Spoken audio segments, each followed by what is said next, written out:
decades, the presence of foreign troops on the African soil has been justified by promises of security, stability and counter-terrorism efforts. Yet their footprints tell a very complex story, one of shifts in alliances, prolonged conflicts and questions about sovereignty. As of now, the wave of change is sweeping across the African continent. From the Sahel right up to the Horn of Africa, nations are re-evaluating these military partnerships, and nations at the center of this transition were Mali, Niger, Burkina Faso, Chad, Ivory Coast and now Senegal. With this change, leaders are demanding more autonomy, citizens are questioning foreign influence, and the withdrawal of these troops is becoming a reality.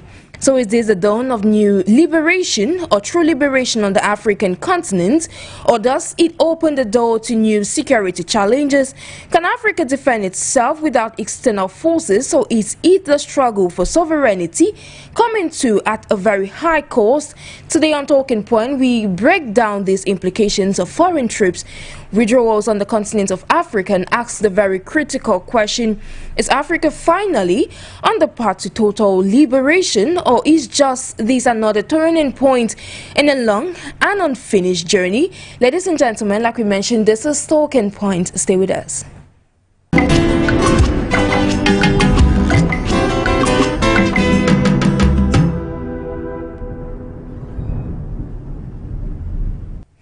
Hello, fervent televiewers and fervent audience. It's a pleasure to be in your company once again on this edition of Talking Point over your Pan-African channel for you, Media Africa.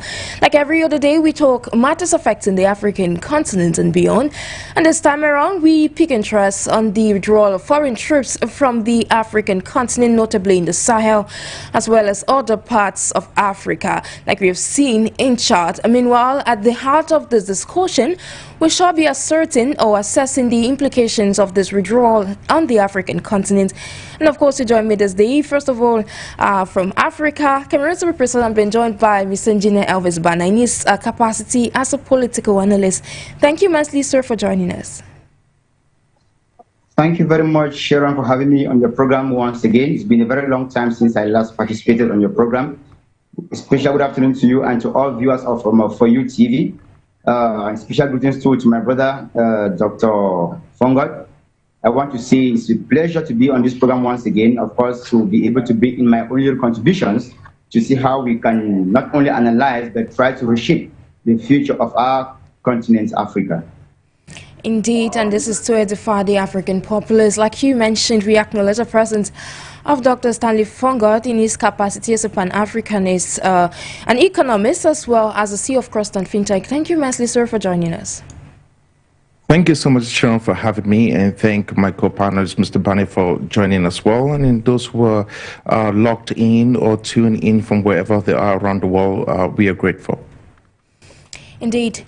Meanwhile, to kickstart with you, Mr. NJINE, now we've reiterated that there's been this withdrawal of foreign troops from the African continent in recent times, but in your own opinion, as a political analyst, does this presence of foreign troops, which have been recorded from time immemorial on the African continent, undermine the true meaning of sovereignty, or has it been some sort of means to a necessary compromise for Africa's stability? Well, even before independence, it may be true that Africa was not yet the states that we had today. They were existing maybe as kingdoms or fiefdoms, but at that time, as kingdoms and fiefdoms, they were sovereign, and they had their own military might. They defended themselves against other warring fiefdoms and kingdoms. And you and I know, for instance, that Africa contributed enormously in liberating Europe during World War II, particularly from the hands of the Germans. This is to tell you that Africans have all what it takes to become what they may want to be. And so when we talk about sovereignty, we cannot pretend to be today to be sovereign nations when our military is entirely in the hands of foreigners, people that we know politically do not have our best interests at heart, people that we know are simply there because they want to safeguard their interests and to continue to exploit our people. So I think that for a very long time, they have minimized our sovereignty, our independence, and we have come to a point in time when we must therefore take back this independence of ours. You know, like they always say, there is a time for everything, and I think the time has actually come for Africans to take back their full responsibilities into their own hands and do exactly what they are supposed to do. And of course, that is the wind of change that is today blowing across Africa. And of course, it's often said that African problems can be resolved with African solutions. And I recall Dr. FONGOD numerous times, pundits have stated that security on the African continent can be brought if Africans actually, get very much involved in trying to curb this insecurity which we're seeing across the continent. Take, for instance, what's happening in the Sahel with Mali, Burkina Faso, Niger, and you can name it. Even Chad is taking the lead. Now, with all these changes, can actually the African continent achieve true liberation without the aid of, this foreign military assistance? Because we recall that the Three Alliance of Sahel states had opted for the ouster of French troops because they were instead, helping in deteriorating the security situation. But in recent times, this has gone down. So do you think Africa is actually capable at this point in time? Well, the reality is this, that it's important for us to state this, before we begin to make certain assertions that might be deemed quite, not thoughtful. The reality is this: whether we withdraw foreign troops from the African soil, that does not automatically means that there's going to be liberation, and that does not automatically means that there will be security. But yes, it will be the first step of reclaiming some form of our sovereignty. And what that means is that it's going to basically put us on the path of true liberation that goes beyond the presence of foreign soldiers. What we need to do is that is to push this real idea, which is basically what Africa is struggling with, and those ideas as the fact that we need to go to make sure that there is a real liberation from an internal perspective on the continent of Africa.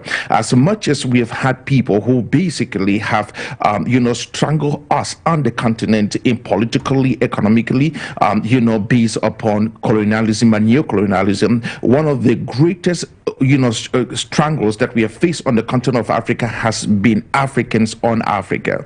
And so we have to be able to make sure that we liberate ourselves from that standpoint. And what that means is we have to deal with the issues of corruption, we have to deal with economic dependency, we have to find ways in which we make our weak institutions stronger. That is the only way in which we really escape these issues. With that, which we will be raising the problems, talking about solutions, but in reality it would mean little or nothing, especially if what's happening on the ground does not reflect what is it that is the ambitions we have so far as the continent is concerned. I think that the presence of foreign troops on the continent of Africa, irrespective of wherever they are, it's a stain to the conscience of the African, especially when it comes to true leadership. And to every Pan-African, I think that they basically will frown on that. So we have to make sure that we do not make that mistake of having foreign troops on the African continent when we are supposed to be able to handle this situation by ourselves. We have enough resources on the continent of Africa to control, and we cannot allow multinational companies to basically take controls on that. We need to be able to allow us on the continent of Africa to take control of that so that we can be able to maintain our own security. Most of the foreign military bases that shows up because of the issues of terrorism, and most of the terrorist activities that is taking place on the continent of Africa, all of them, not one, all of them are not of African origin. All of them. You name it, ISIS. You name, those guys operating in the Maghreb. We're talking about places like in northern Nigeria with Boko Haram. That there's no way none of this stuff has anything to do with, they are of African origin. Those are basically stuff that has been imported from the Middle East. We have to be able to make sure that we respond, decisively by making sure no foreign military presence on the continent of Africa, but yet we need to also pull ourselves by our own bootstrap by making sure that we stand up and do what we need to do so far as security is concerned. Exactly, and I'll be coming back to you, Dr. FONGOD, to see how we could pick up from there as far as your assertion is concerned. But away from that, Mr. NJINE, now you listen to your co-panelist. He stated a lot, but then from your own perspective, aside from troop withdrawals from the African continent, what other parameters, could be explored to ensure that Africa indeed achieves a true liberation?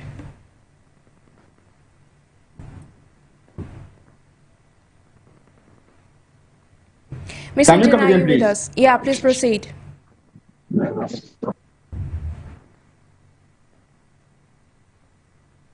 So, Mr. NJINE was asking, they haven't listened to your co-panelists, aside from troop withdrawals from the African continent, what other... Can you get me? Yes, I can hear you. So I was asking that what else is needed for Africa to achieve true liberation?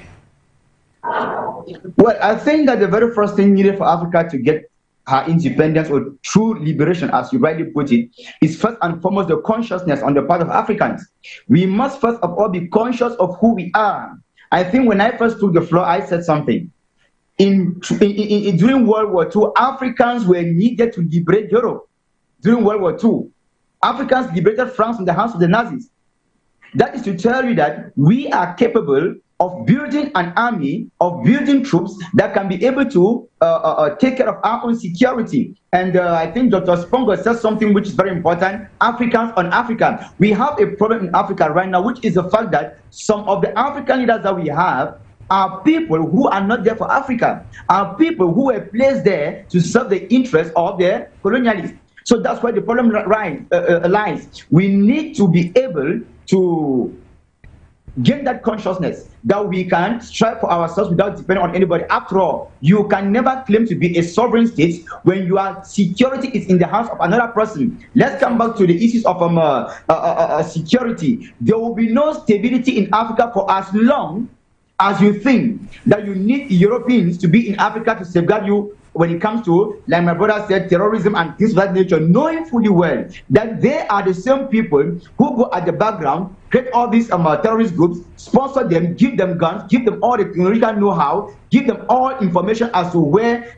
troops are positioned and things of that nature, and then they come back and they claim to you that they want to fight terrorism. We saw it in Central Africa, we saw it in Burkina Faso, we saw it in Mali, where you had more than 5,000 French troops in one country without counting the UN standby troops. Yet, for decades, terrorism kept increasing in the territory. But for a few years back, ever since these countries decided to take over their own full responsibility, we have been seeing things change in those countries. This is to tell you that these Europeans are not there to our own interest, and so things can only change if we gain consciousness. Secondly, we must try to put on the scale and weigh what we stand to gain in terms of political and economic balances when it comes to our own bargain on the other hand of the thing. Come to think of it, when we talk about the geopolitics of the game, the moment we start this, we condition these troops to withdraw from our African continent, it is very normal and sure that other partners will step in.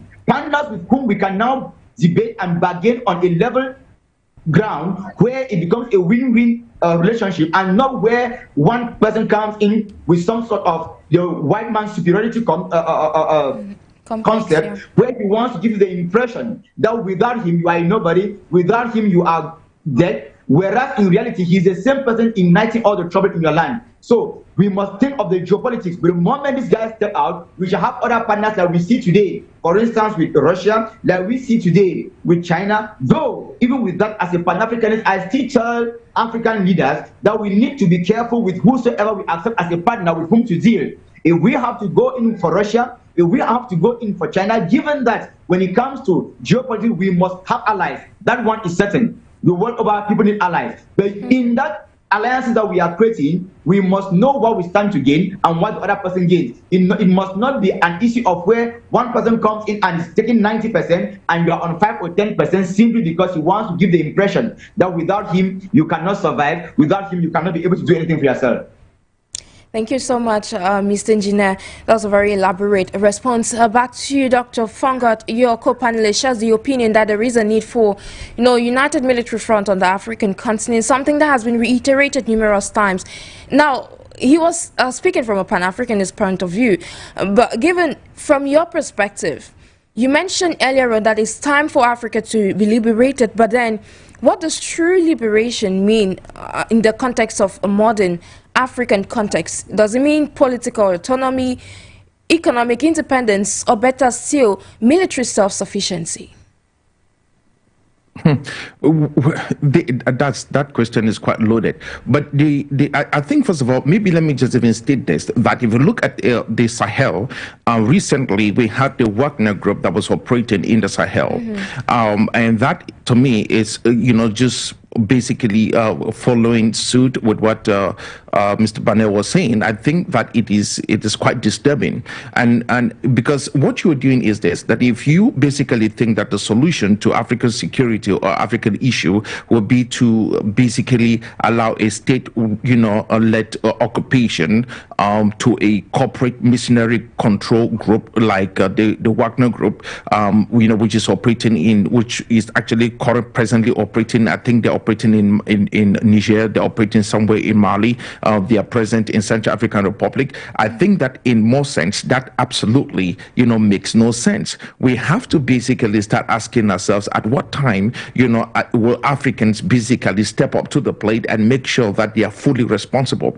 In many cases, these are used by foreign powers to secure, natural resources under the guise of providing security. And it's still the same thing. It is just that they are not under the banner of any nation. They're under the banner of some foreign group, of some, private military asset. But it's the same thing. They are all controlled, sponsored, and paid for by the same government to which it is that the countries that they emerge out of. We have to be able to make sure that, we sanitize the continent, we sanitize our land by expelling, basically asking all of these guys to basically leave. I don't think that we should even be talking about Africa if we cannot even maintain just some form of security.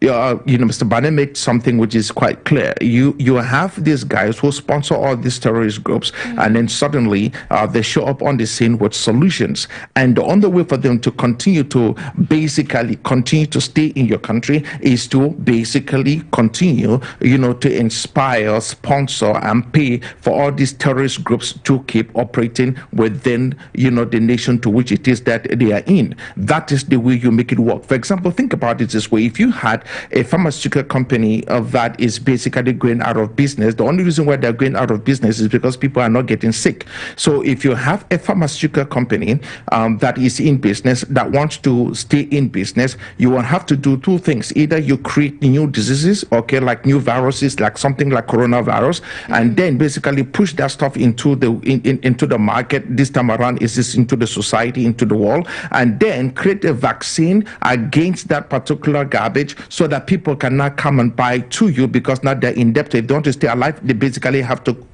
consume what is it that you're providing. But yet you are the same person who basically got people sick in the first place. That's how most of these guys do operate. If the military industrial complex, it only operates on the basis that there are wars. Any company that manufactures guns, any company that manufactures missiles, that do with RPGs, AK-47s, the only reason why they are in business is primarily because there is conflict and there's war. And if there are no conflicts, there are not war, the stocks will basically crumbled, and they will not be making any money. So what do you think they do to be able to stay afloat and make more money and become prosperous? They create wars. And I think that is the premise to which, when you have all these foreign entities on the African soil, that's what we get. We have to sanitize the continent, from these fleas. Exactly, and of course a lot of effort is needed, not just on the part of Africans themselves, but on the part of African leaders. A lot of political will needs to come into play to resolve this problem. And now, Mr. Engineer, you listened to Dr. FONGOD on that one, and I remember with the departure of foreign troops, we saw what happened in the DRC some times ago when the United Nations troops were asked to leave the nation. We saw in Chad. But of course, there was this question of a security vacuum, which has not yet been recorded as regards Chad and other countries, notably in the Sahel region. So now, with this withdrawal, from your perspective, what is needed? How can African nations actually go ahead in combating thoroughly terrorism and insurgency on the African continent? You know, foreign troops are literally far superior to us, according to what they tell us. But, like I said, they spent 10 years, 20 years, 30 years. You cited the case of the DRC in Congo, yet nothing changes. On the contrary, the situation aggravates. So how superior really are they to our troops? If you go back and you take the cases of Mali, Burkina Faso, and Niger, you rather discover that terrorism in those areas now is retrogressing. Just within the few years that the Ibrahim Traorés came to power. Exactly. You understand that we do not need these foreign people. Why? We are talking about crisis on the African soil, though in most cases terrorist activities sponsored by the same Europeans, but we master the territory more than they do. Which means that our troops, if well equipped and well trained, can better fight the enemy on their territory rather than expecting that people leave Europe to come and fight those enemies within a territory the enemies too even do master better than they do. Secondly, you will get to noticing that the moment they give you the impression that there is an army of occupation on which you need to depend for your own security, you become a little lax, when unfortunately these guys are not fighting for you. But the moment they are no longer there, our leaders, our nationals will take full responsibility because they now are conscious that they have just themselves to depend on, or else they are extinct by these terrorist groups or they are overtaken by these terrorist groups. They will be forced to put in place better measures. They will be forced to think more African. They will be forced to think more Republican to safeguard their nations. But it's the different countries that, as the case may be. So we do not need these foreign people.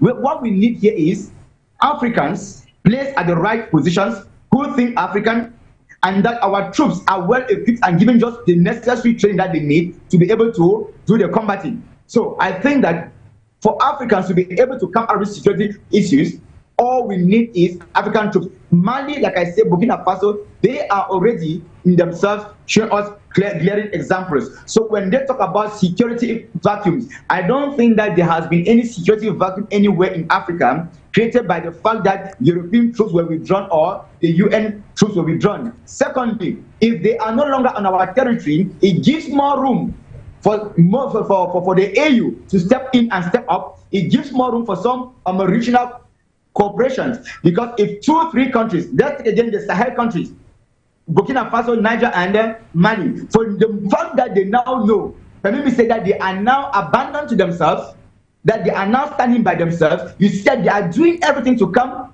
together, to unite forces, to be able to face those common challenges that are a problem to them, to be able to face that common enemy that is a problem to all of them. Those are the nature of things that we expect should be happening all across the African continent. If we have security challenges, Africa should sit together. The different countries, beginning from their different regions, should start thinking of how they can put in place forces that can intervene and intervene adequately with respect to the challenges they face on the ground, and not expecting that people leave their own continent and come in. When we know, like we have mentioned before, that the same terrorists we are fighting are sponsored by the same people who come and pretend to fight them, and that the arms that the terrorists are using, sometimes even superior to the ones that our own troops do have here, are given to them by the same Europeans. Remember that Africa does not anywhere produce arms. But now when you look at it ironically, there are no wars in Europe per se, where the arms are produced. All the wars are on the African territory. It means that they have found Africa as a fertile ground where they do their markets, and so they pretend to come with some sort of aid, they pretend to come with some sort of assistance, but in reality, the objective or the end result is that the wars on the African continent are never supposed to come to an end, because, like Doctor was rightly saying, it will put an end, or yes, it will put an end to their businesses on arms, thereby closing companies that generates a lot of income for those different countries. So we cannot talk about security vacuums created by the fact that foreign troops are exiting. On the contrary, I would rather think that other African countries should take the examples of what is happening already in Chad, in Senegal, Ivory Coast, and the other countries. These people need to step out. If there ever be need for us to invite them back into our country because of security issues, we should be the ones to invite them and not they trying to always impose ourselves or not in the name of aid, when in reality, we know the outcome of the aid in question. Exactly, and of course, Africa at this point in time is redefining its own partnerships. Well, Dr. FONGOD, earlier on, we mentioned that it's important for Africa to have a united military front, like your co-panelist stated in one of his responses.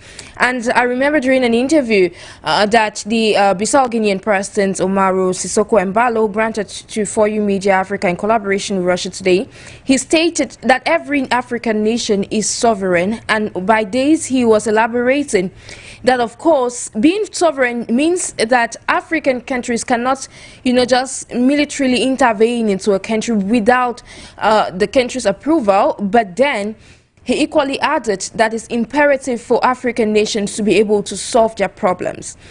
Now, why am I bringing this up? At this point where we are soliciting the view of Africa having a standby force, on numerous occasions this had been brought forth by numerous pundits. I think we brought that even in the course of this program. So now, with these, or with that said, what other alternatives, since we are seeing the withdrawal of foreign troops, except countries like Djibouti that still exists on the African continent that has military or different military troops, what other alternatives are there to this foreign military intervention? And of course, since we are advocating for more African solutions to African problems, can African-led security initiatives, be able to fill in the gap? And what needs to be absolutely done? So I think that this basically brings us to this whole concept of military sovereignty, where we basically has to become sovereign on the continent of Africa. I don't think that there is anything that is fundamentally wrong with that. Secondly, I do believe sincerely that the AU on the continent of Africa is as good as a Boy Scout. It's useless. It's useless in every term. It is useless in every dimension. The AU is so useless. You have to define anything that is useless in the dictionary to just place the AU right beside it. I have no love for AU, no lost love whatsoever. And the reason for that is because when we basically came up with the whole entire idea that we had to be able to do away with the OAU, which was the old version, we basically rebranded this junk, and what we have is the same junk that we had from this jump, from the start. So we need to be able to come up with something else that is a little bit more powerful. We must have a force on the continent of Africa, and I don't care exactly what anybody says. The problem with us on the continent of Africa is that you have these Neanderthals, all right, people who are supposed to be extinct, that are running these different African countries. These are men who basically, will not be able to talk about having military intervention because they know primarily what they're doing in their individual nations.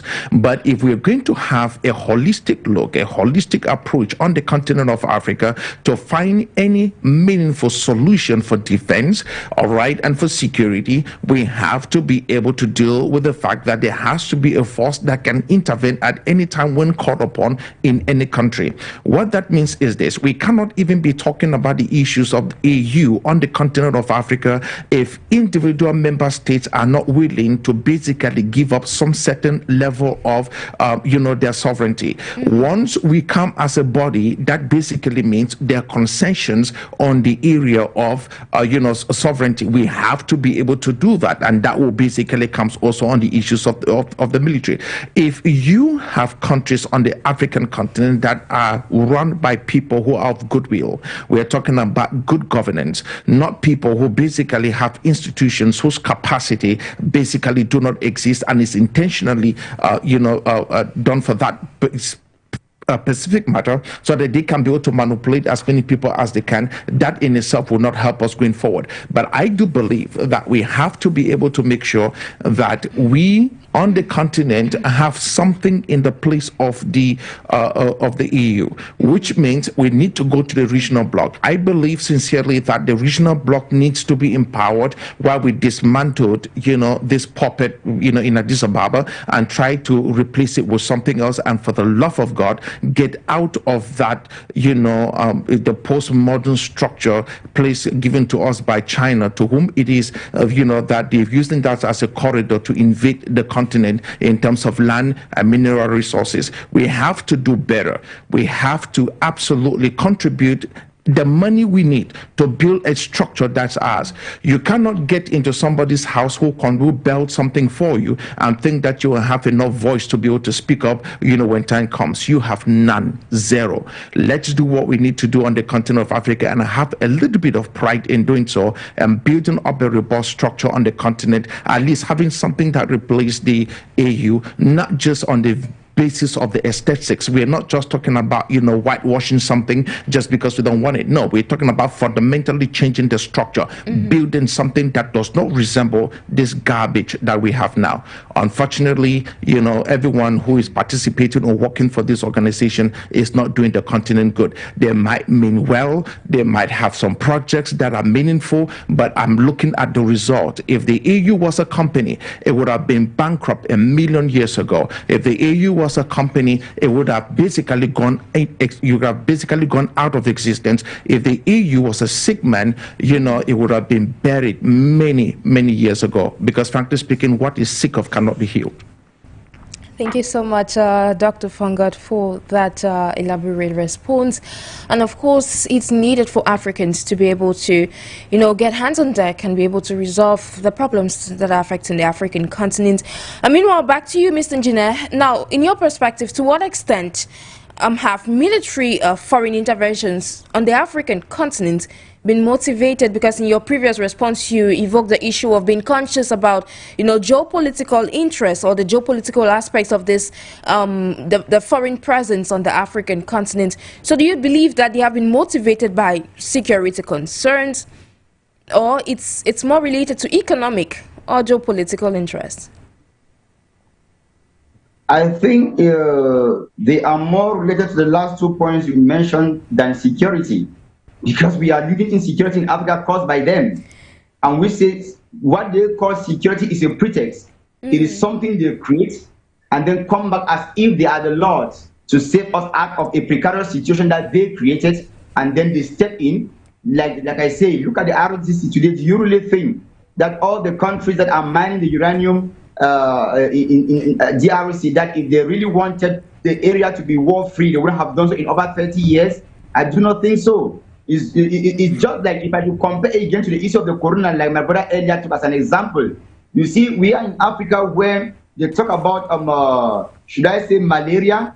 Because it doesn't kill in other parts of the world. There has really never been a vaccine for it, you see, because it is on the African continent that it kills. So people can continue doing business and creating other things around you that would never actually be a solution to the malaria issue. But come to look at it, they came up with their corona issue, but in less than no time, 1,001 vaccines were created. This is to tell you that if there is an issue of insecurity, and it is a genuine one to them, they will take less than no time to be able to resolve the issue. That is Ukraine and Russia. And believe in me, sooner or later, they will see into it and they will have solutions to it. But I am back talking about here in Cameroon. We know what is happening in Cameroon, in the northwest and southwest regions of Cameroon. This is the 9th year running. Children don't go to school. People are dying on a daily basis. Thousands upon thousands are displaced both in and out of the country. But it is nobody's concern. But the truth is that you go back to those areas, there are guys trafficking arms into the country every day. So it is a flourishing business to them. So they have other interests that brings them into the continent, which is economical, what they stand to get economically from our continent, what they stand to gain even geopolitically by finding themselves. Ask yourself why most of these countries, the US for instance, maybe Russia, you take countries like France, why would they always insist in wanting to have military bases implanted all over the place in different countries?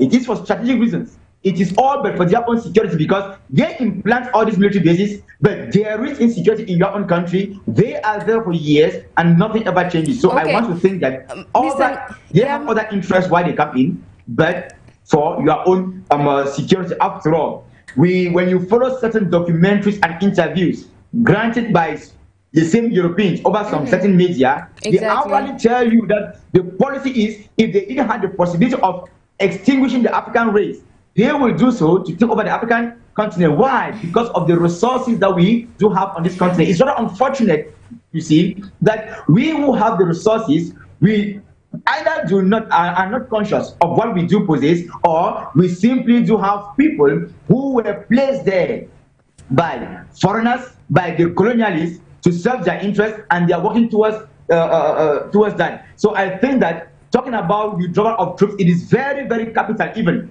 because the more these people withdraw themselves in from Africa, it will also even lead us to something else, democracy.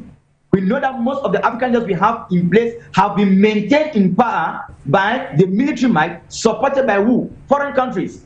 You see? So they really do not render us any justice in whatsoever way. They do not do any good for us. It is all about their interests and nothing for us. So they think about themselves first, about themselves second, about themselves third, and we do not find ourselves anywhere on their own picture of the whole thing. So I really do not think that they are coming to Africa is motivated by anything security as far as Africans are concerned, because we are living insecurity here orchestrated by them, because it permits them not only to make money through their the weapons they sell, but of course through it they get other things. We have seen even UN trucks and UN planes that crash or have accidents, and what comes out of them? Gold.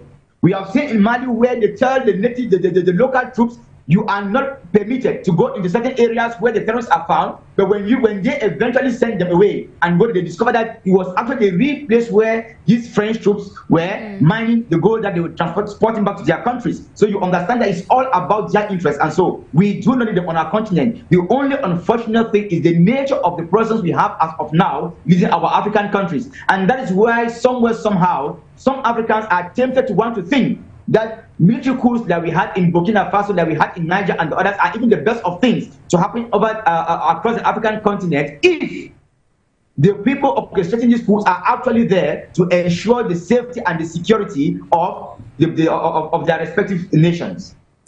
Well, quite a pregnant response there, Dr. Mr. NJINE. Back to you, Dr. FONGOD. Do you share the same opinion as your co-panelists that the presence of foreign troops on the African continent is more economic and linked to geopolitical interests, while adding, looking at a country like Djibouti, why is that African country having so many foreign military troops on its own soil? No idea, and I think that is one of the I saw on the continent of Africa. That nation, I think you have the United States, you have even you have China, you also have Japan. Japan is present in that nation, and I think Russia as well. It's quite disturbing, but that's the reality of things so far as the continent is concerned. And I think that that's a referendum on the leadership that we have, not just in Djibouti, but the leadership that we have on the continent of Africa, which basically it's the same leadership that we have at the levels of the EU.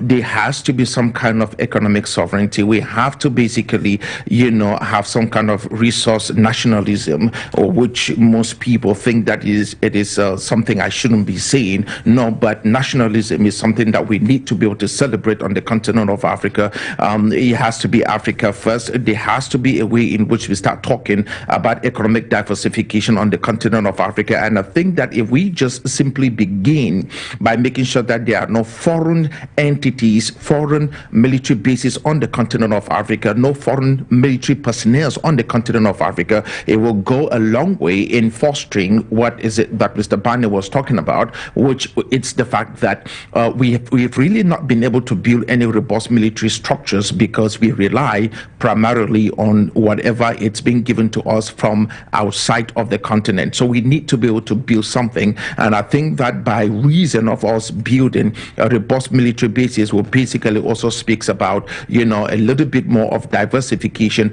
when it comes to, you know, our own economy, and which basically there will be secondary industries that will emerge as a result of us basically taking security, you know, seriously.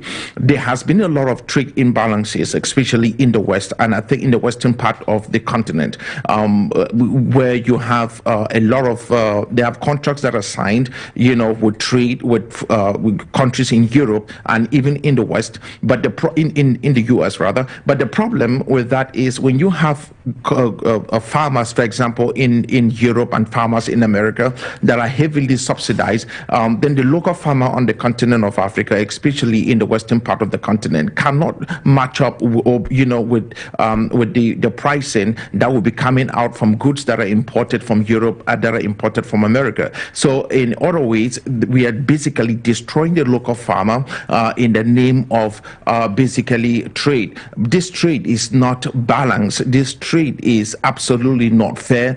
We need fair trade. Just because you put us on a piece of paper and tell us that, you know, we are basically doing trade doesn't mean that it is fair trade. There has to be a way in which you basically get into fair trade. I think that part of the things that we also need to put our minds on is the fact that there has to be a way in which we make sure that all the mining operations that is taking place on the continent of Africa, you know, it's thoroughly examined.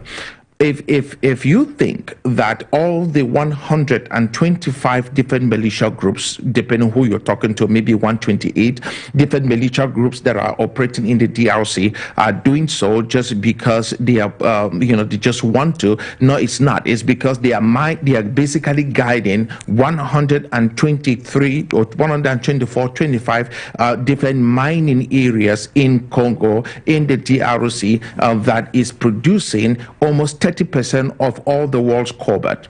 And so with that, you have to ask yourself, who is responsible? So you have Google, you have Tesla, you have Samsung, you have Apple. These are all companies that were sued recently, you know, for all the child labor that was taking place in the country, and no one is saying anything about it. Because if you look at just two companies alone, if you look at Tesla, if you look at Apple, maybe Google, all right, they basically have enough capitalization that will submerge any other country, probably even in Europe. That's how rich these countries are, talk less of Africa, all right? They are tremendously, you know, wealthy.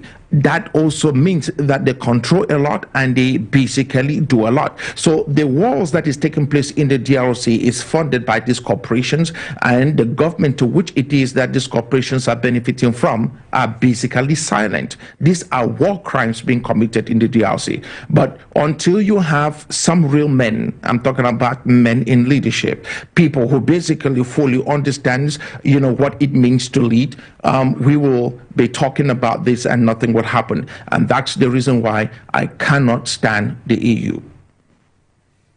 Well, we're coming back to you, Dr. FONGOD. Back to you, Mr. Engineer. Now, how you listen to your co-panelists, and in one of your responses, you said the New World Order necessitates that Africa does have, you know, partnerships on fresh and, of course, equal partnerships with other external parties from out of the African continent. Now, in that light, I'd like to borrow some of the words of, you know, Ivorian, Chadian, and Senegalese presidents that share the opinion that the withdrawal of foreign troops, French troops to be precise, in no way affects the relationship, the cooperation agreements they have with France. Now, from your perspective, now borrowing from that, now to link it up with what's happening in the African continent, how do you evaluate these comments?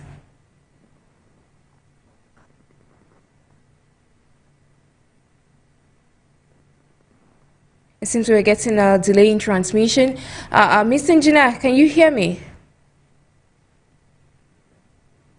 Yes, I think I can. Okay. I hope you got my question. So I was saying, just in line with what you had stated so far, borrowing from the words of Ivory Coast, Chad and Senegal's president, the withdrawal of troops on the African continent, especially French troops, in no way affects the relationship that these countries have with France.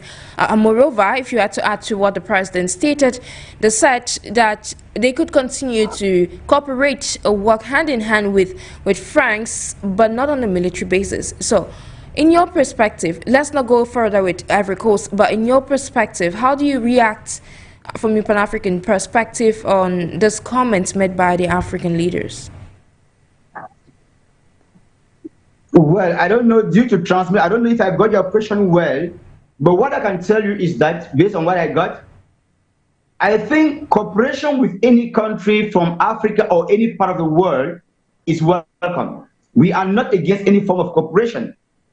But what I, as a Pan-African, I would say here is that whether military cooperation, economic, or any other form of cooperation, I say it should be 50-50. A should know exactly what he or she stands to gain, and B knows what he or she stands to gain in that cooperation.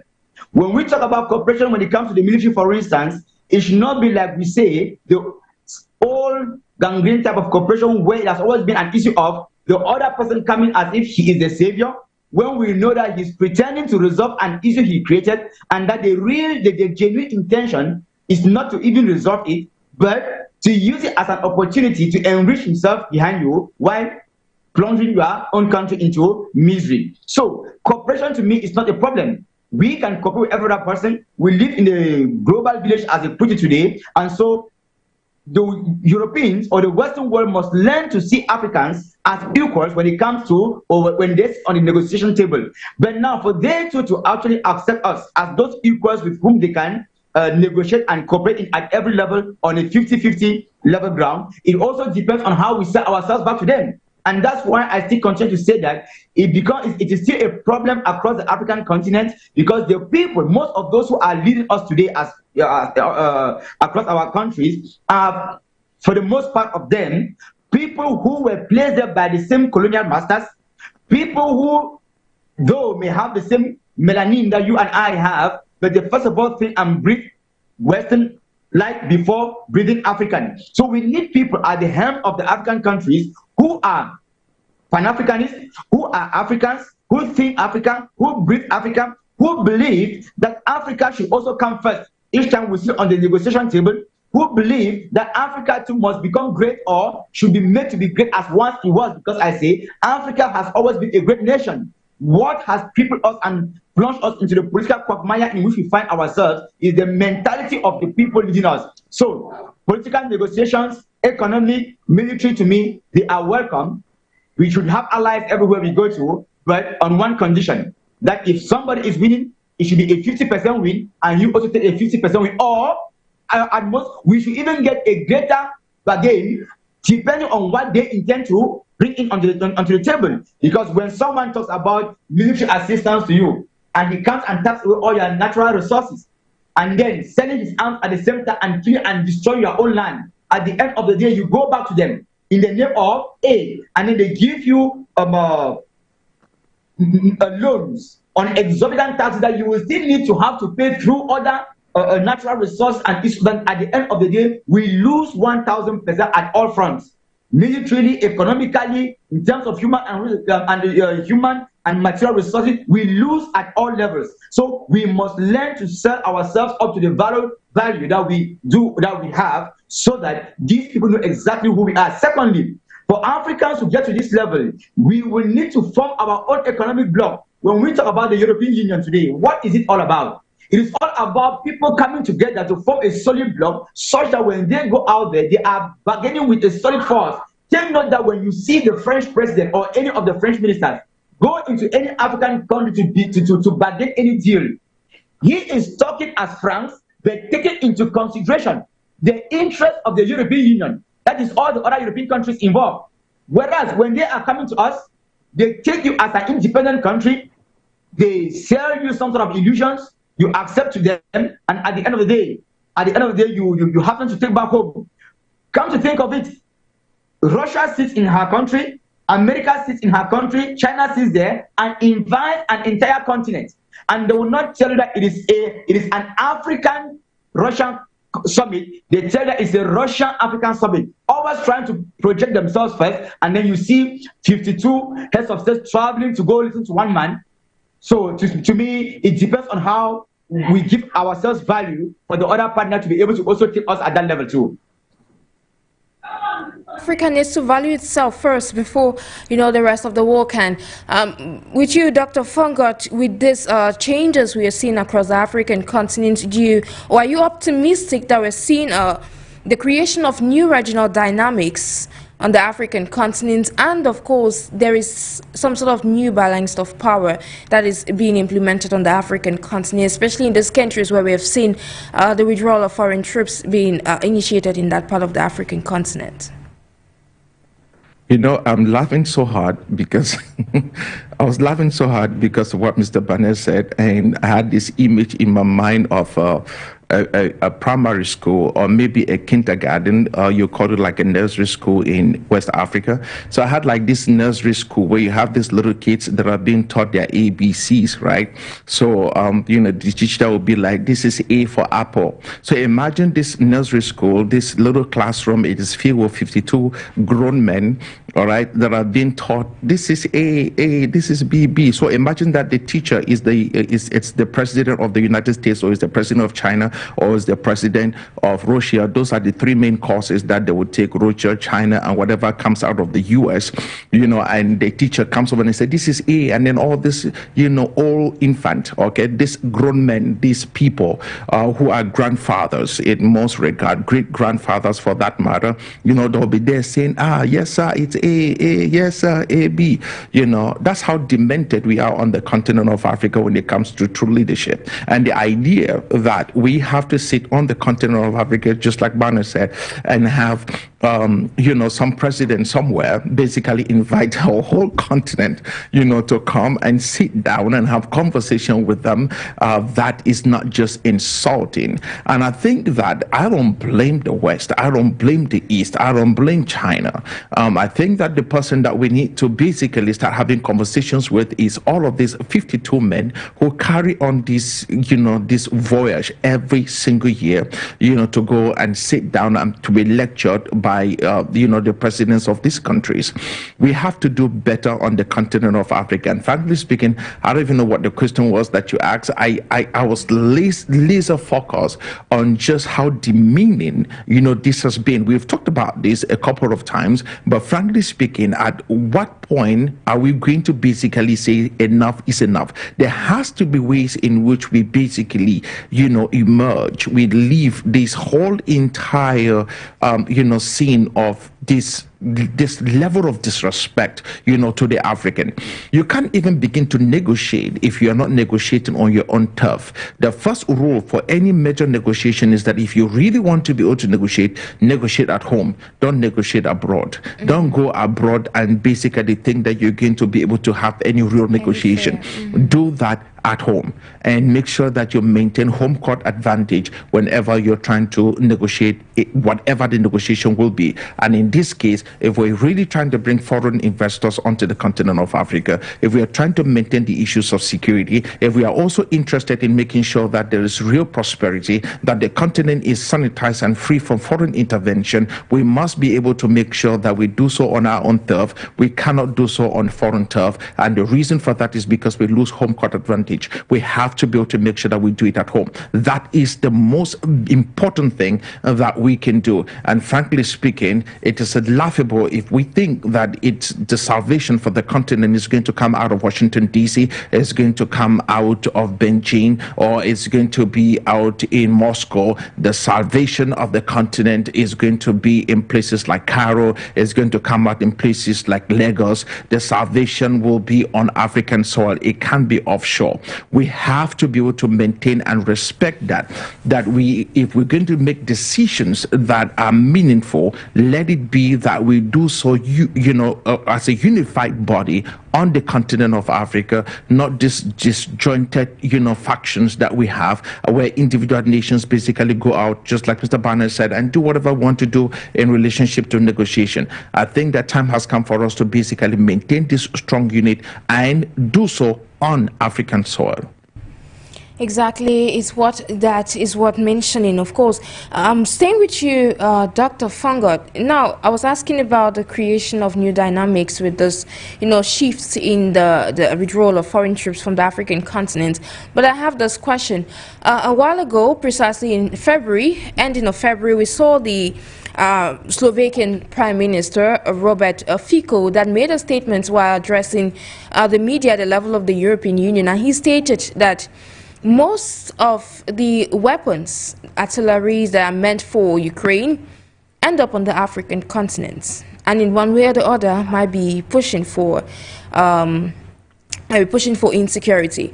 Now, he stated that these weapons mostly come from the European Union and are supposed to be designated, like half of it that's designated for Ukraine end up on the African soil. Now, with this rise of insecurity, which in some countries were recording relatively low cases, now, from your perspective, what could you say about, this latest development, the statement that was made by the Slovakian diplomat as far as this rise in insecurity on the African continent is concerned? If there was anyone who has been listening to this show, they will realize that we've been saying this long before, these guys will come out to make this public revelation. Mm-hmm. We've been saying that military weaponry that was headed to Ukraine ended up in the Sahel. We've been saying this consistently on this platform for many, many months. And it's not just in the Sahel, and also on the African continent. It's in many other third world nations where military weapons that was intended for Sahel, even U.S. military weapons were sold in the black markets for penny on the dollar. All right. So this has been the invasion of Russia in Ukraine and the Ukraine war, and all the money sent into Ukraine has been the biggest money laundering scheme, in modern history. All of that, it's well documented, and the reality is this, that we on the continent of Africa basically become a proxy, for all kinds of conflicts that has been taking place outside of the continent of Africa. Now we basically had a first-hand encounter of that in Mali, where, weapons of war designed for Ukraine ended up, and that technology ended up, and actually being sponsored and supported, by Ukrainian forces, ended up killing Wagner groups, which is basically Russian operatives, on African soil. So we have to be a little bit more careful. I've said this time and time again, especially who we invite on the continent of Africa, because frankly speaking, most of the conflicts that takes place on the African continent, if not for natural resources, it's basically of non-African origin. That simply means it's not even two African continents that are basically going at it on the African continent. These are foreign powers, that are fighting that proxy wars on the continent of Africa. So we must sanitize. We have to sanitize the continent, from all of these foreign powers, and make sure that if there be any defense force on the continent of Africa, there must be of African origin. And that being said, I think that the world, especially the United States and those boys in Europe, there needs to be a little bit more careful, when they start lecturing us on security, when they start lecturing us on democracy, when they start lecturing us on the rule of law. I think that time has come for them to be a little bit quiet, because frankly speaking, when you are this callous and you continue to be this demented by creating conflicts and havoc around the world in the name of God knows what, all right, and allowing people to die at the scale in which they have in places like Ukraine, that in itself says a lot about who you are. And frankly speaking, based upon the histories of colonialism, neo-colonialism, and slavery,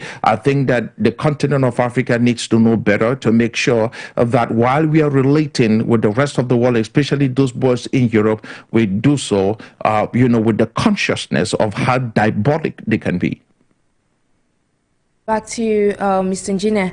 Now, picking up from where your co-panelists stopped, now looking at the foreign troops withdrawals we've seen from African countries, let's cite Somalia, Mali, Burkina Faso, Niger, and to some extent, the Democratic Republic of Congo. What lessons could be drawn from the past military interventions as well as withdrawals we've seen in these countries across the African continent, and how have African governments become now in a bid to become a little bit independent from external military support, and how has they be able to, you know, these African countries, have they been able to break this circle that was trending before?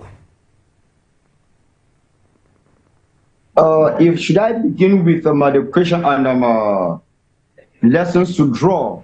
No I problem. think I can say that the balance sheet to me has been void.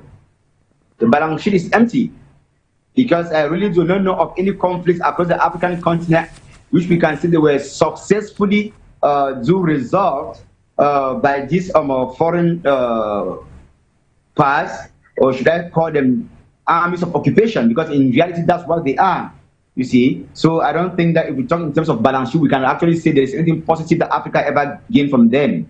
Secondly, when you ask about their withdrawals, maybe, pardon? I said their withdrawals, as well as how African governments have become now independent from the external support.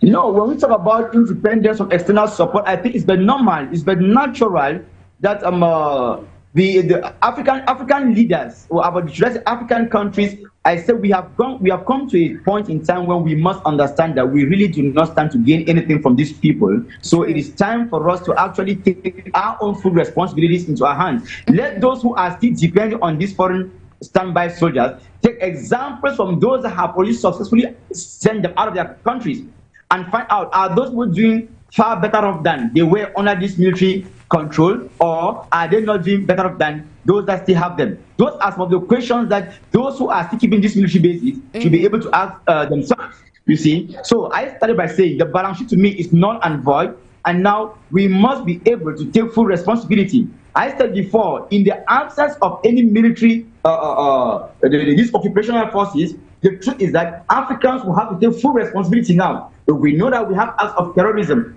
on our different territories. We now know that we have the full responsibility to see what we can put in place, to see what we can do to be able to counter such challenges. And that's why I said, with the absence or the withdrawal of these forces, it will also go a long way in encouraging regional cooperation. Because if country A is attacked and B and C keep quiet, tomorrow it will be B and C. But if they unite forces, if they synergize their forces, of course, it permits them already not only to help the person who is already attacked, but it also curbs the wings of those different terrorist groups from eventually coming. Secondly, we must also learn to be very, very careful of the foreign powers, because as the African countries are asking them out of the continent, they will go and do everything to mastermind more terrorist groups, more terrorist attacks across the African continent. Those are some of the things we must also be aware of. Then that is why I said, in every situation, we need allies. But just that in having these allies, we need to know who is who and who brings what onto the table and what A or B stands to gain in that alliance. Secondly, African countries should learn to come together. My brother already rubbished the AU, and I am 100% in accord with him. The AU has never resolved any conflict on the African continent. They said by 2030, I think, all conflicts were supposed to have been resolved. But come to think of it, be they wars between countries, be they civil wars within countries, we have not seen the AU in itself do anything, because they do not even have any standing army of theirs, and it is a whole problem. The AU cannot, the UN cannot have a standing force, and we know that we cannot count on the UN. The French or the British or the Russians cannot send their mercenaries into our continent, and we know we cannot count on them. And then the AU of all organizations does not even have a standing army of its own, such that in case of a civil war or maybe some threats, they can be able to step in and try to at least ensure minimal security, while hoping that maybe there is some dialogue and negotiations. So I think the AU to me is a real failure, like my brother earlier said, and there is a need perhaps for countries to begin within the regional blocks to see how they can put in place real standing forces, such that whenever there is a challenge, they take responsibility already. So I think in a nutshell, what I can sum up is by saying Africans need to know that we have come of age, we are mature enough to take full responsibility as to what happens on our continent, and we should know that we are accountable to ourselves and not to foreigners. We saw and we've seen in countries like Cameroon here, where people sit and deliberate and discuss issues that are national, where the head of state travels to give a report in Frankfurt, even before ever coming back to grant an interview in his own country to explain to the nationals what was discussed or said, which to me is appalling. So we cannot be called sovereign nations and we are rendering accounts on things that concern us back to foreign countries. We cannot be called sovereign nations and our military and security is in the hands of the same people who create terrorism in our continent, sell arms to make money for themselves and use it as an opportunity to enrich themselves. So I think there are enormous lessons to learn, but the question is, the people we have now as leaders, are they willing to learn the lessons? Because the fear is they don't even work for us. And just time is going to tell if Africans will learn from past mistakes and of course the lessons that could be drawn from those experiences.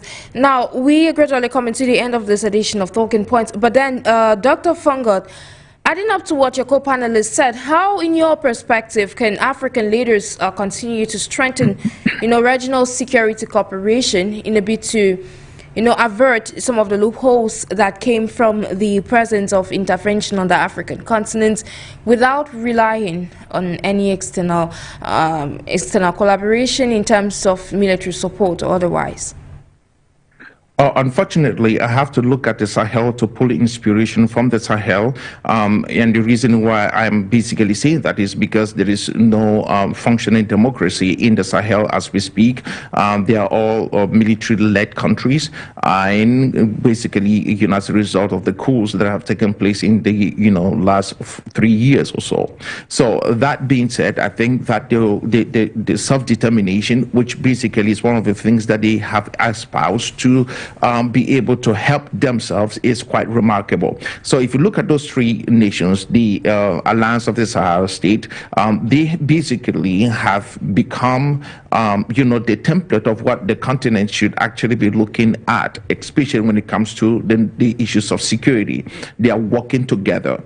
They are finding ways to survive. They are finding ways to fend off these terrorist organizations that are pouring in from the Sahel, from the Sahara, down, especially from places like Libya.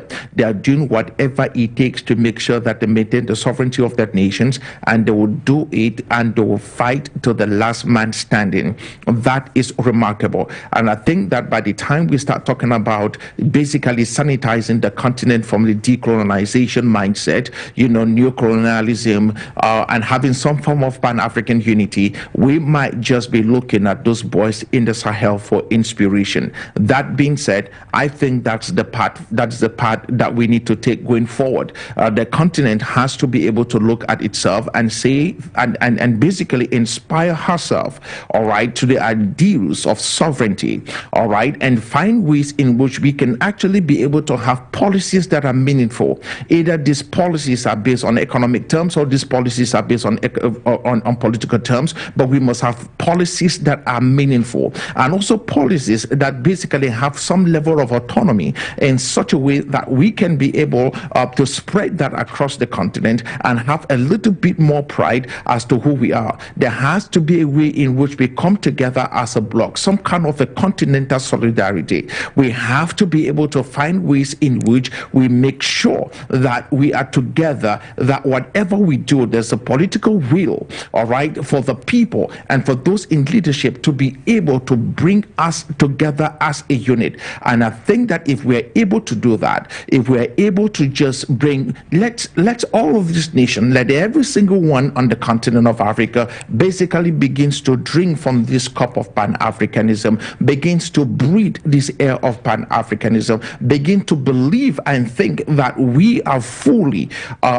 endowed with everything that God has given the continent and has blessed the continent, and there's no reason why we should be of the way we are. If you look at a place like Cameroon, for example, and look at the conflict that has taken place in that particular region, my brother was talking about it, we've basically have a lost decade where young boys and women have not been able to participate in any form of education, a lost decade where instead of growing people who basically have the mindsets and the skill sets to be able to replace the aging population, especially those who are medical doctors, lawyers, accountants, and civil engineers, these are men with basically no hope, no future, because they were not given the opportunity to basically go to school. A whole entire decade has been lost. For what? A whole decade is gone. Why? And the reality is, it is us that suffers in the future.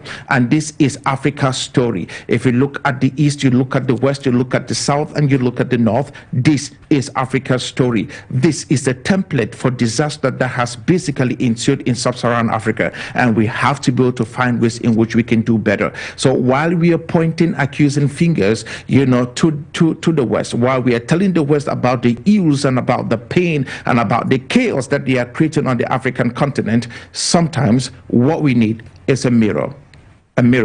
Because if you look close enough, you realize that the real pain that has inflicted the continent of Africa came from someone that looks like you. Exactly, and of course it's time for Africa to mirror the African continent and of course look for solutions to resolve those problems that are plaguing the continent of Africa. Meanwhile, Dr. or Mr. Engineer, I got that right. Now, do you think that there is political will within the continent of Africa? And in these countries where we have seen this wind of change occurring, you know, sweeping across these nations, do you think, aside from being symbolic, this withdrawal of troops on the African continent, African nations can invest in, you know, long-term security reforms within the continent of Africa so we don't get back to where we're coming from? Well, I think the last part of your question is hooked up directly with the first part that talks about the political will. There is a possibility for Africans to invest so that we do not return to this situation in the long term, if the political will is there. True. And talking about the political will across Africa, I think we do have it. If we look at the younger generations of Africans who are getting involved or indulged into politics, more and more of them have and are gradually gaining consciousness as to the fact that we can become whatever we so want to become without necessarily having to depend on the Western world.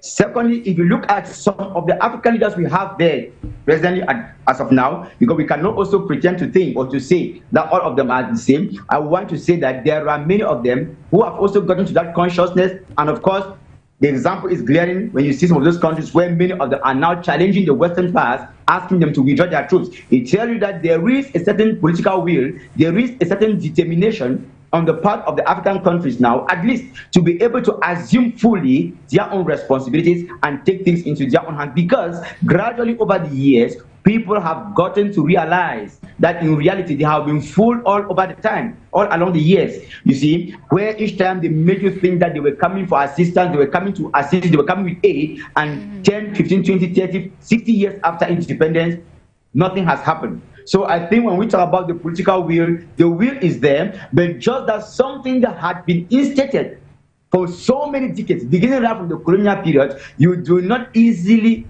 get rid of it.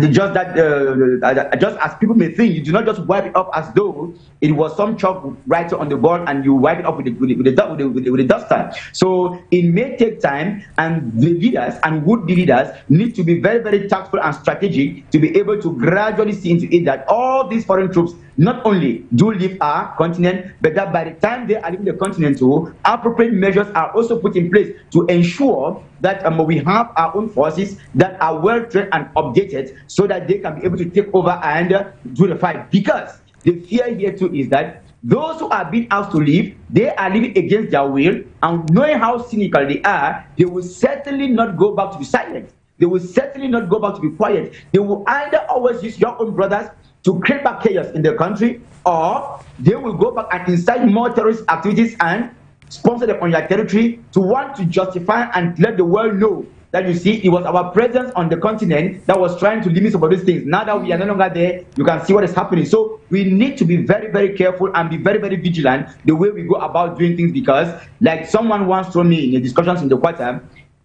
our brothers from the Western world, to be sincere, if you lie down with them in one bed, you make sure you close one eye while sleeping and the other eye needs to be open, because they are capable of doing anything, anyhow, anytime, just to ensure they put you into a difficulty to want to justify their presence on the territory when in reality it is never for you. Indeed, thank you, Mansley, Mr. Engineer Elvis BANEH.